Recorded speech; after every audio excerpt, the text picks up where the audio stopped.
Welcome to part Sanskrit classes.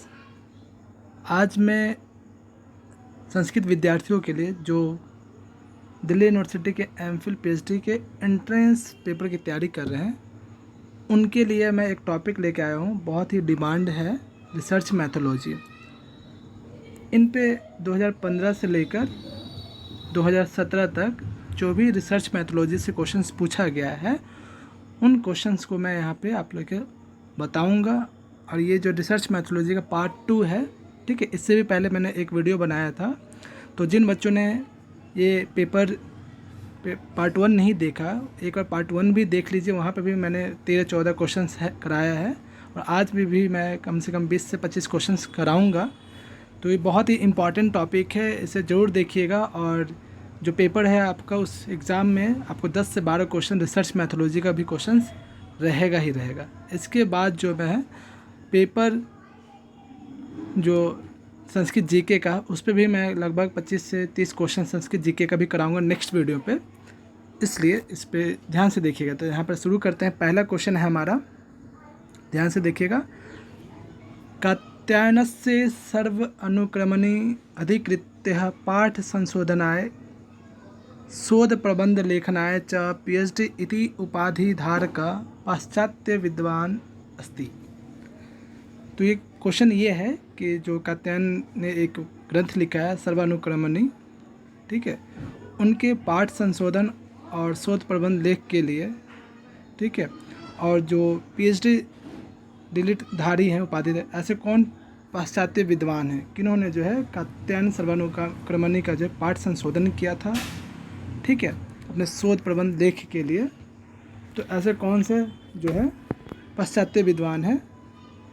तो इसका जो आंसर है, ठीक है, आप लोग ध्यान से देखिएगा, मैकडोनल।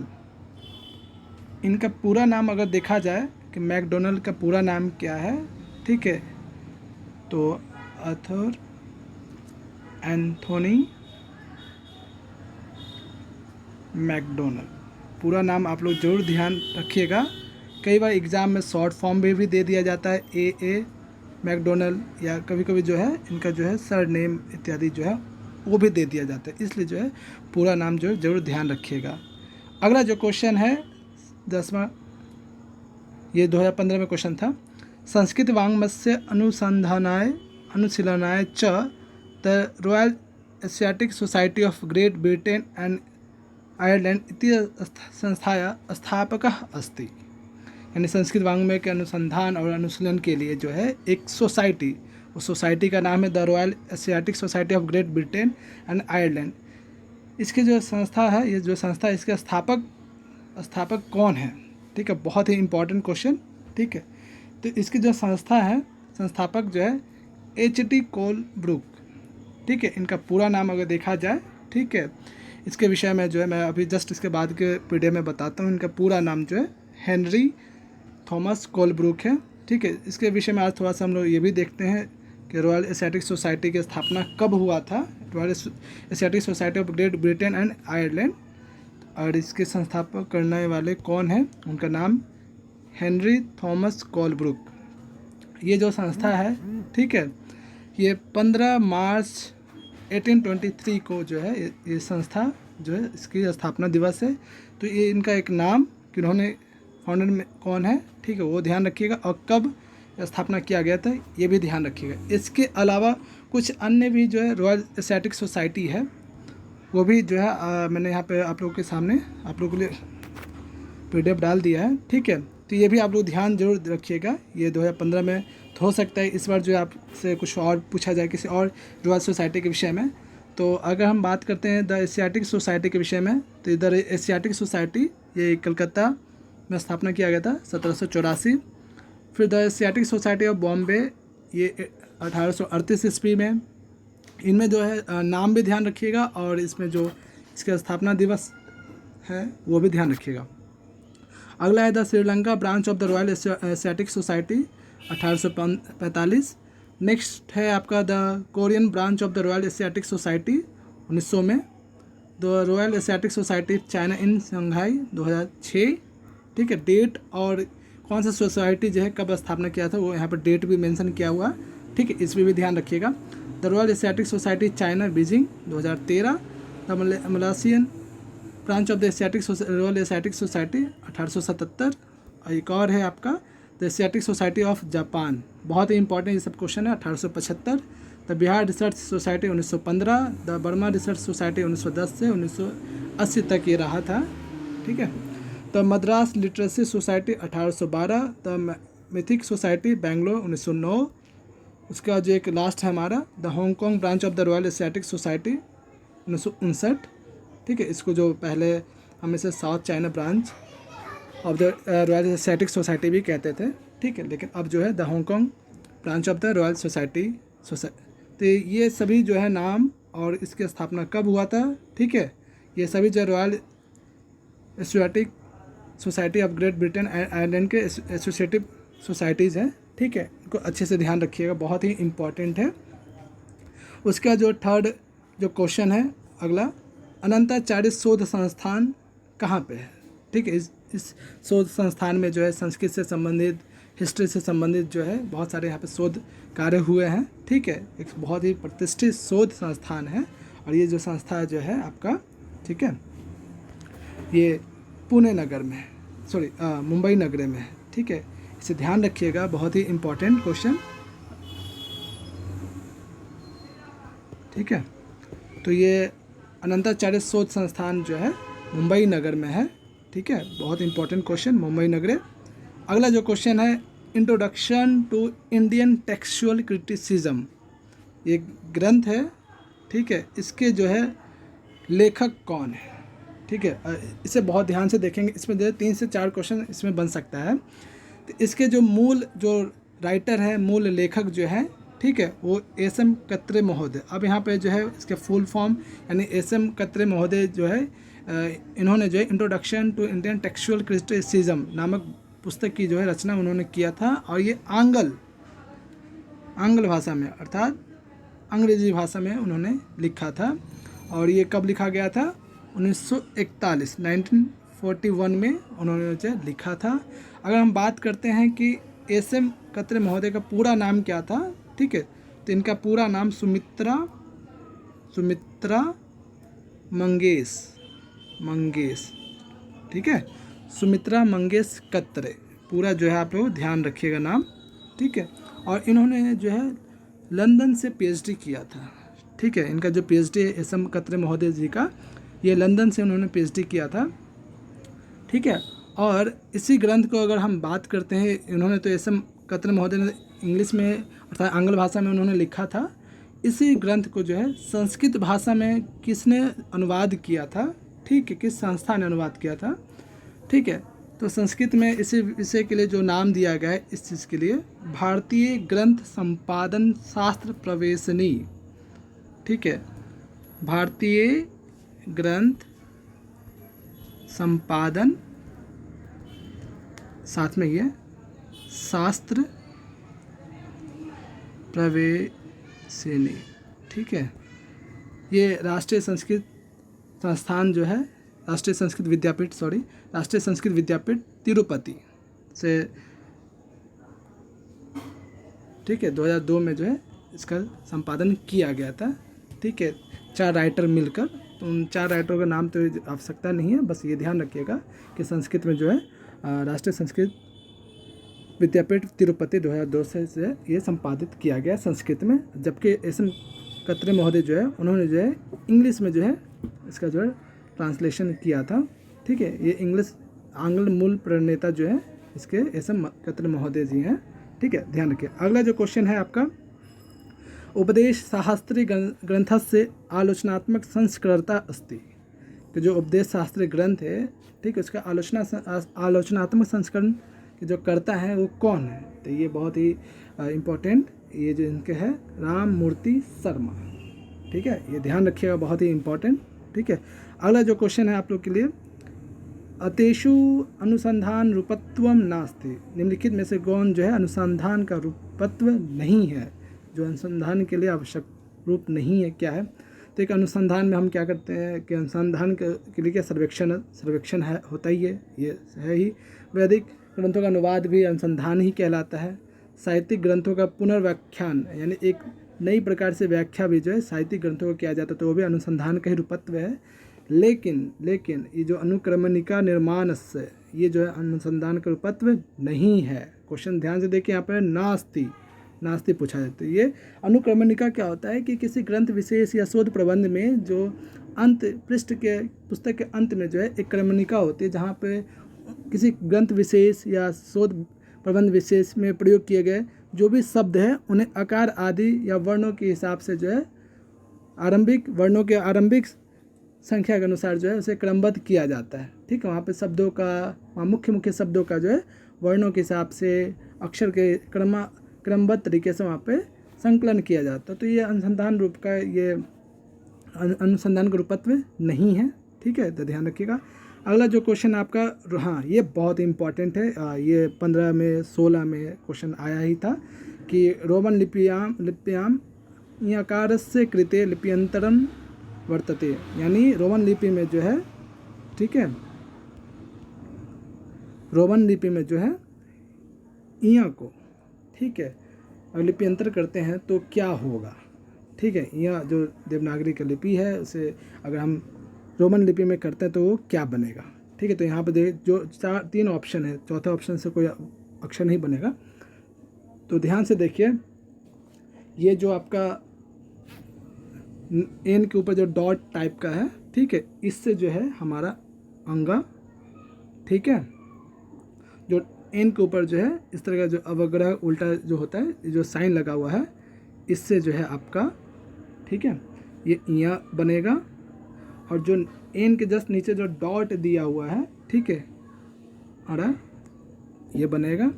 और हमारे पास जो है ये जो न है, न के लिए और म हलंत के लिए कौन सा जो है रोमन लिपि में होगा, तो इसके लिए सिंपल एन और म हलंत के लिए सिंपल एम। ठीक है, ये पांचों जो है अनुनासिक वर्ण जो है आप अच्छे से ध्यान रखिए किस अनुनासिक वर्ण के लिए कौन सा प्रयोग जो है रोमन लिपि में प्रयोग किया जाता है।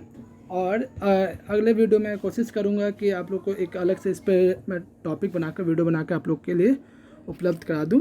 ठीक है, तो ये बहुत ही इंपॉर्टेंट, इसको देखिएगा ध्यान से। अगला जो क्वेश्चन है हमारा, आफ्रेक्ट संपादितस्य कैटालोगरम इतस्य संपादनम अभवत्। अब इसमें जो है आफ्रेक्ट जो महोदय है, ठीक, पाश्चात्य विद्वान है, उन्होंने एक ग्रंथ लिखा था कैटालोगम। ठीक है, ये कितने खंडों में उन्होंने संपादित किया था। ठीक है, तो बहुत ही इम्पोर्टेंट है क्वेश्चन। ठीक है, तो उन्होंने जो 3 खंडों में, खंड त्रय 3 खंडों में उन्होंने जो है इस ग्रंथ का जो संपादन किया था। अगर हम बात करते हैं इनका पूरा नाम क्या है, आफ्रेक्ट महोदय का, ठीक है, तो इनके लिए जो है प्रयोग किया जाता है पूरा नाम जो है, यहाँ पे आप लोग सीमोन, पूरा नाम भी ध्यान रखिए, थियोडोर आफ्रेक्ट पूरा जो नाम है, ये पूरा नाम जो है आपका आफ्रेक्ट महोदय के लिए प्रयोग किया जाता है। ठीक है, और कभी कभी शॉर्ट फॉर्म में भी दिया जाता है ST आफ्रेक्ट, ठीक है, या थियोडोर आफ्रेक्ट, ये दोनों नाम ध्यान रखिएगा। अगला जो क्वेश्चन है, हिस्ट्री ऑफ वैदिक ग्रामर इतस्य पुस्तकस्य लेखकः अस्ति। जो हिस्ट्री ऑफ वैदिक ग्रामर है इसके लेखक कौन है। ठीक है, तो इस पे इसके जो लेखक है A मैकडोनल, देखिए यहाँ पे A मैकडोनल आ गया, यानी ऑथर एंथोनी मैकडोनल। ठीक है, इनके जो है हिस्ट्री ऑफ वैदिक ग्रामर के लेखक हैं। अगला जो क्वेश्चन है 22वां जो क्वेश्चन है आपका, संस्कृत वाङ्मयस्य कोशस्य कर्ता अस्ति। जो संस्कृत वाङ्मय कोश है इनके लेखक या कर्ता कौन है। ठीक है, बहुत ही इम्पोर्टेंट क्वेश्चन है। संस्कृत वाङ्मय कोश से कर्ता अस्ति SV वर्णेकर। अब SV वर्णेकर फुल फॉर्म, इनका पूरा नाम जो है, ठीक है, डॉक्टर श्रीधर, S से श्रीधर, ठीक है, V से भास्कर वर्णेकर। पूरा नाम जो है कभी कभी बहुत ही इम्पोर्टेंट हो जाता है, तो पूरा नाम ध्यान रखिएगा, फुल फॉर्म भी ध्यान रखिएगा। ठीक है, संस्कृत वाङ्मय कोश के जो करता है डॉक्टर श्रीधर भास्कर वर्णेकर, जो आपका नेट JRF में भी इनका एक टॉपिक लगा हो, इनका सामान्य परिचय में इनके विषय में भी पढ़ना है। ठीक है, तो अगला जो है, ठीक है, ये जो संस्कृत नेट JRF है, ठीक है, उसमें भी सिलेबस है। और एक विशेष बात है, मैं अभी बता देता हूँ कि जो बच्चे नेट JRF की तैयारी करना चाहते हैं, ठीक है, उनके लिए भी मैं एक बैच स्टार्ट हुआ है। ठीक है, तो जो बच्चा नेट JEF की तैयारी करना चाहते हैं नेक्स्ट एग्ज़ाम के लिए, यानी दिसंबर के बाद जब भी हो पेपर उनके लिए, ठीक है, तो जो भी पढ़ना चाहते हैं, ठीक है, जो कोर्स करना चाहते हैं पेपर 2 संस्कृत का पूरा, ठीक है, तो आप वो मुझसे संपर्क कर सकते हैं। अगला जो क्वेश्चन है, सत्येंद्र कृतस्य पांडुलिपि विज्ञानस्य प्रकाशकः अस्ति। जो सत्येंद्र के द्वारा जो लिखा हुआ पांडुलिपि विज्ञान जो ग्रंथ है, ये इसके प्रकाशक कौन है। ठीक है, तो ध्यान रखिएगा, एक बार जो एग्जाम में आए थे पांडुलिपि विज्ञान के जो रचयिता कौन है। ठीक है, राजस्थान हिंदी ग्रंथ अकादमी से प्रकाशित ग्रंथ जो है पांडुलिपि विज्ञान, यानी पांडुलिपि विज्ञान के जो प्रकाशक हैं वो राजस्थान हिंदी ग्रंथ अकादमी, पूरा नाम ध्यान रखिएगा। ठीक है, राजस्थान हिंदी ग्रंथ, नॉट संस्कृत ग्रंथ, ये हिंदी ग्रंथ। ठीक है, राजस्थान हिंदी ग्रंथ अकादमी से प्रकाशित है पांडुलिपि विज्ञान, जिसके रचयिता है सत्येंद्र। ठीक है, और ये जो ग्रंथ कब प्रकाशित किया गया था, प्रथम संस्करण इसका है 1978। ये भी ध्यान रखिएगा, बहुत ही कई बार जो पूछ भी लिया जाता है कि सत्येंद्र कृत से पांडुलिपि विज्ञान से, ठीक है, इनके जो है प्रकाशक वर्ष कब है। ठीक है, ये भी ध्यान रखिएगा, 1978। अगला जो क्वेश्चन है, सरस्वती भवन ग्रंथमालायां पुस्तकानां प्रकाशनम भवति। अब बहुत ही इम्पोर्टेंट कि संस्कृत सरस्वती भवन ग्रंथमाला से जो है पुस्तकों जो प्रकाशन होता है, ठीक है, कहाँ से होता है, अब काशीतः, कोलकाता या पुणेतः या चेन्नईतः, तो ये प्रकाशन काशी से। ठीक है, ये जो ग्रंथमाला है सरस्वती भवन ग्रंथमाला, वो काशी में स्थित है। ठीक है, काशी को वाराणसी बनारस भी कहते हैं, तो तीनों नाम ध्यान रखिएगा। तो काशी से ये जो है ये पुस्तक का प्रकाशन होता है, वहीं पे जो है सरस्वती भवन ग्रंथमाला संस्था है। ठीक है, अगला जो क्वेश्चन है, इस क्वेश्चन के जो ऑप्शन गलत दिया हुआ है, भंडारकर प्राच्य शोध संस्थान से स्थापनाया वर्षम अस्ति। इसमें जो है आपका ये गलत वर्ष दिया हुआ है, यहाँ पे ऑप्शन ही गलत है। तो ये जो है कोई इसका एक और ऑप्शन जो है यहाँ पे 1917, जो भंडारकर प्राच्य शोध संस्थान जो है, ठीक है, ये जो है कहाँ पे है, एक क्वेश्चन यहाँ पे भी बन सकता है, ये पुणे में है। सबसे इम्पोर्टेंट बात ये पुणे में है। ठीक है, और इसकी जो ये जो स्थापना वर्ष है 1917 है, और ये किनके स्मरण में बनाया गया था, आर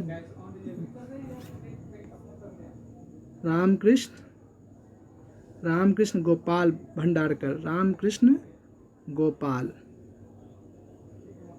भंडारकर के स्मरण में, ठीक है, ये शोध संस्थान बनाया गया था। ठीक है, 1917 में, ये भी ध्यान रखिएगा। आर जी भंडारकर, कभी कभी इंग्लिश में भी होता है शॉर्ट फॉर्म में, तो आर जी भंडारकर या फिर रामकृष्ण गोपाल भंडारकर के स्मरण में, ठीक है, स्मृति में जो ये संस्थान बनाया गया था 1917 में। ऑप्शन 1971 गलत दिया हुआ है यहाँ पे। अगला है बहुत ही important question, it has been the solace of my life and will be the solace of my death. ठीक है, यहाँ पे एक सिंपल सा जो सोलेंस जो वर्ड है, ठीक है, ये इसका अर्थ शांति। तो ये जो कोटेशन है, ठीक है, उपनिषद साहित्य विषय इमं विचारम प्रकटयामासः, ये जो उपनिषद साहित्य के संदर्भ में बताया गया है, विचार कहा गया है, किनके द्वारा कहा गया है।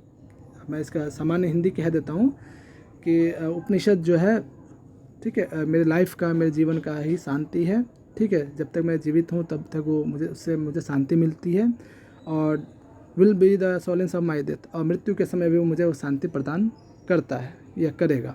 ठीक है, ऐसा किन का विचार है उपनिषद के संदर्भ में, तो बहुत ही जो है एक जर्मन स्कॉलर हुए हैं, जर्मन स्कॉलर हैं ये, ठीक है, फिलोसोफर दार्शनिक शोपेनहावर। ठीक है, इनका जो नाम है शोपेनहावर, ठीक है, जर्मन के रहने वाले हैं, ठीक है, फिलोसोफर हैं। उन्होंने ये कहा था, it has been the solace of my life and will be the solace of my death. ठीक है, तो ध्यान रखिएगा, उपनिषद के संदर्भ में उन्होंने कहा था, जैसे मैं यहाँ पे आपको एक पूरा लाइन जो उन्होंने कहा है, ठीक है, यहाँ मैं आप लोगों को बता देता हूँ। ठीक है, in the whole world there is no study जो so beneficial and so elective as that of the Upanishad, it has been the solace of my life and will be the solace of my death. ठीक है, author Schopenhauer. ठीक है, ये यहाँ पे उनका पूरा लाइन ध्यान रखिएगा। ठीक है, यानी आपको ये भी यहाँ से लेकर यहाँ तक इम्पॉर्टेंट हो जाता है। ठीक है, ध्यान रखिएगा। अगला जो क्वेश्चन है यहाँ पे आप सभी के लिए, history of classical literature. Actually इसमें क्वेश्चन ही थोड़ा सा अधूरा था। ठीक है, पूरे पुस्तक का जो नाम है history of classical Sanskrit literature. ठीक है, यहाँ पे जो है एक वर्ड यहाँ पे उन्होंने संस्कृत नहीं लिखा हुआ था। ठीक है, history of classical Sanskrit literature. ठीक है, तो इसके जो लेखक हैं कौन है? ठीक है, इनके जो लेखक हैं आपके एम कृष्णमाचार्य। ठीक है, यहाँ पर पूरा जो है एम कृष्णमाचार्य। ठीक है, और ये जो पुस्तक है ML बेड़ी से प्रकाशित है, मोतीलाल बनारसी दास से 1937 ईस्वी में। ठीक है, प्रकाशन वर्ष भी ध्यान रखिएगा, कहाँ से प्रकाशित है वो भी ध्यान रखिएगा, और कौन इनके राइटर कौन है वो भी ध्यान रखिएगा। ठीक है, अगला जो क्वेश्चन जो नेट में भी आ रखा है, ऑन द वेदास इत्ययम ग्रंथो निबद्ध है, किसका है? तो ये ऑलमोस्ट सबके सही है। ठीक है, ये अरविंद के द्वारा लिखा हुआ ग्रंथ है। ठीक है, अगला जो क्वेश्चन है, ऋग्वेद एंड वैदिक रिलीजन इत्यस्य पुस्तकस्य लेखको अस्ति। ये जो पुस्तक है, इस पुस्तक के राइटर कौन है, लेखक कौन है? तो ये जो राइटर हैं एस.सी. क्लेटन। ठीक है, 1913 में ये पुस्तक लिखा गया था। ठीक है, और मैं एक्स्ट्रा कुछ बता देता हूँ, ये जो है कहाँ से प्रकाशित हुआ था? Christian literature society for India. ठीक है, इनके द्वारा जो प्रकाशन किया गया था, Christian literature society for India. मैं पूरा नाम यहाँ पे दे देता हूँ। ठीक है, तो आप लोग इससे ध्यान रखिएगा, इस पुस्तक के विषय में भी, लिटरेचर सोसाइटी फॉर इंडिया। ठीक है, एस.सी. क्लेटन के द्वारा 1913 में ये पुस्तक लिखा गया था। ठीक है, अगला जो इम्पोर्टेंट है, यहाँ से 2 क्वेश्चन बनता है सबके लिए। ठीक है, ध्यान से देखिए, द अष्टाध्यायी ऑफ पाणिनि, यहाँ पे जो लिखा हुआ है। ठीक है, ये रोमन में लिखा हुआ है। ठीक है, रोमन लिपि में। ठीक है, जो आप लोग लिप्यंतरण एक टॉपिक है, लिप्यंतरण। ठीक है, उस फॉर्म में यहाँ पर लिखा हुआ है। ठीक है, यहाँ पर देख सकते हैं आप, ए को ऊपर जो एक लगा हुआ है, वाई के ऊपर भी अवग्रह जैसा चिन्ह दिया हुआ है। ठीक है, जब आप कोर्स वगैरह करेंगे एमफिल पीएचडी में, ठीक है, तो आपको यहाँ पे एक टॉपिक ये पढ़ाया जाएगा। ठीक है, वहाँ पे आपको समझाया जाएगा कैसे हम किसी भी श्लोक को जो है रोमन लिपि में या फिर IAST फॉर्म में, ठीक है, अलग अलग जो है IAST फॉर्म होता है, फिर IT रेंस फॉर्म में होता है। ठीक है, अलग अलग फॉर्म में होता है, हार्वर्ड क्योटो फॉर्म में होता है। ठीक है, तो यहाँ पर देखिए इस फॉर्म में दिया हुआ है। ठीक है, इसके प्रणेता कौन है, इसके राइटर कौन है? अगर इस तरह का क्वेश्चन होता, सिंपल ही है, अष्टाध्याय ऑफ पाणिनि, इसमें किसी दूसरे लिप्यंतरण का कोई प्रयोग नहीं, बस ऐसे इसके ऊपर कोई ना, ए के ऊपर कोई बार है नहीं, वाई के ऊपर कोई बार है, ऐसा कुछ में, तो दोनों के राइटर अलग अलग हैं। ठीक है, यहाँ पर देखिए, यहाँ पर जो है देवनागरी लिपि से जो है यहाँ पर रोमन लिपि या IST फॉर्म में यहाँ पर प्रयोग किया गया है। ठीक है, लेकिन इसमें नहीं, दोनों के राइटर जो है अलग अलग हैं। ठीक है, इसके वाले जो राइटर हैं ये रमानाथ शर्मा है। ठीक है, ये जो प्रकाशन किया गया था 1987 में। ठीक है, ये 1987 में प्रकाशित किया गया था। जबकि ये वाला सिंपल वाला ये देखा जाए, इनके जो राइटर हैं, ठीक है, चंद्र वासु हैं, ये चंद्र वासु। ठीक है, और ये जो ग्रंथ लिखा गया था ये 1897 में लिखा गया था। ठीक है, तो ध्यान से देखिएगा कि अष्टाध्यायी और पाणिनि किस फॉर्म में लिखा हुआ है। ठीक है, किस लिपि में दिया हुआ है, और सिंपल जो लिखा हुआ है इस तरह से इंग्लिश में ये लिखा हुआ रहेगा, द अष्टाध्यायी ऑफ पाणिनि। ये 1897 में चंद्र वासु के द्वारा लिखा गया था, जबकि ये अष्टाध्यायी ऑफ पाणिनि रमानाथ शर्मा के द्वारा 1987 में लिखा गया। तो दोस्तों ये जीके के लिए जो है नेक्स्ट वीडियो में आप लोग के लिए जीके बना के आऊँगा। ठीक है, तो दोस्तों अगर वीडियो बहुत अच्छा लगा है, कैसा जैसा भी लगा है, ठीक है, मैंने अपने तरफ से बहुत कोशिश किया कि आप लोग को बहुत सारा लाभ हो सके। तो वीडियो को अच्छा लगा तो ज़रूर लाइक कीजिएगा, और दोस्तों को भी, अपने दोस्तों को भी ज़रूर साझा कीजिएगा, बताइएगा। और साथ साथ अगर हमारे चैनल नए हैं तो ज़रूर सब्सक्राइब कीजिएगा। आप लोग जो है मेरा उत्साह बढ़ाने के लिए ज़रूर लाइक कीजिएगा। साथ साथ जो है अगर कोई इंक्वायरी है, कुछ पूछना चाहते हैं तो ज़रूर पूछिएगा, बताइएगा। धन्यवाद।